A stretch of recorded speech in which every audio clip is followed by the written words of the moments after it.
Hello, welcome again to Yama's Room Quick Reviews, and today we'll be taking a look at the Bandai 30 Minutes Mission Spinatia Fencer type.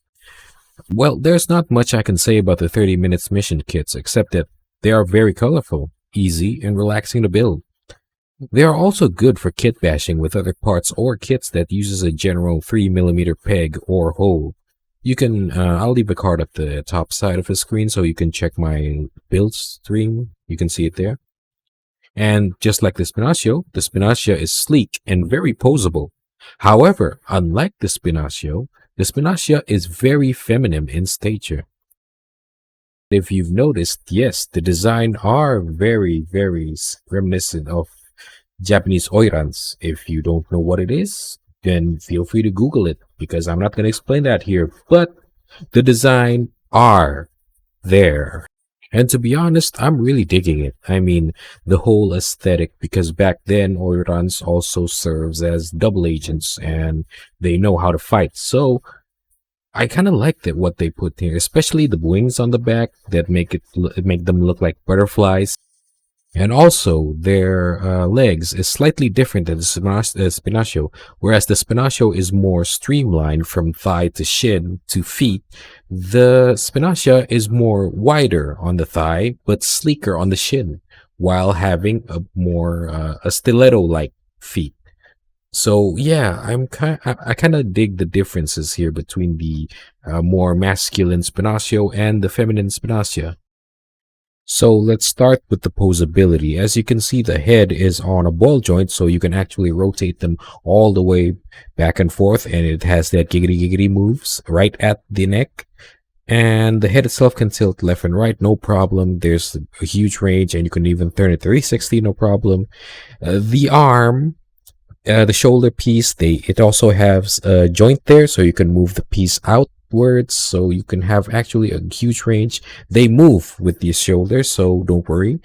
And they also have let me check, a swivel on the bicep, which is good. It's always good to have a swivel on the bicep. And the elbow, it can bend this far, which is actually pretty good. And considering that it also has a standard ball joint on the hands, but that's nothing to talk about. But moving on to the body, though, this is where the fun starts. The body is on a double ball joint, so it can move there.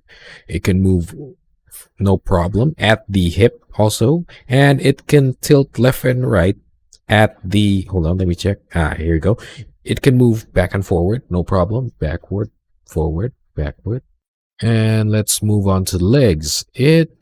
This is probably the widest I can go. I mean, there is nothing there to block it, so it can really move a lot. And there is a swinging joint right there, so you can swing the hips outwards a bit to let them move more clearly, because so you don't hit that thigh guard. It can move forward that far, back that far, and it does the splits really nice. There's a swivel there, and then the knee joint. Now, that's a good knee joint, a double knee joint. I mean, it can go that far. That's really good. There's your usual ankle pivot, and there's a rocker joint right there. And the wings on the back, it's not loose, that's the way it is, so you can move it around a little bit, and the wings can flap in and out in a hinge joint, so don't worry about that. But it can also spin, so you can twist it around to get a good shape of your wings, so you can move it however you want. The Spinacia came with the open palm hand for the left and right hand side. It also comes with the closed palm hand for the left side and the right side. However, for the right hand, you actually have two grab hands. One is like this, slightly at an angle, so you can hold the sword. And to be honest, I'm really liking the posability on this kit. You know, it's pretty dynamic, and I mean, there's so much you can do with it, so much you can pose it in. And let's be honest, how many kits do you see that can move like this? I mean, I mean, you pose like this. I mean, there's not many kits out there that can pose like that. And this is a robot kit. I mean, it's not a Bishojo kit like the Frame House Girl or the Megami Devices, but this is a robot kit and it can pose like that, no problem.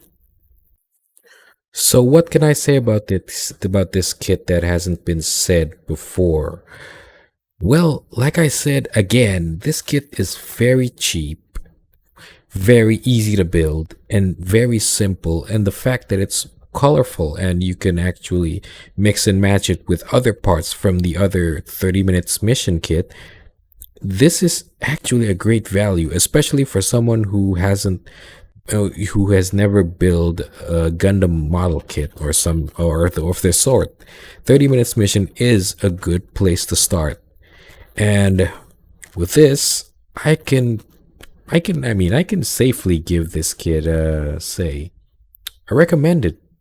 I mean, I can actually recommend this kit for people who want to jump into the model kit scene or want to learn about model kit building. This kit, the 30 minutes mission line, they're definitely for you. And the fact that you can enjoy it with the other guys, I mean, you can mix and match parts with the other guys, no problem, means that you're actually getting really good value for like, I think this was 17, no, this was $16. Again, that concludes this quick review. Probably not so quick because it's like 5 minutes or so. But thanks for sticking by. And if you like contents like this, feel free to subscribe. And if you have any thoughts about it, leave a comment. And also don't forget to leave a like if you like it and dislike if you dislike it. And if you dislike it, let me know how can I improve on this. And as always, I'll see you guys next time.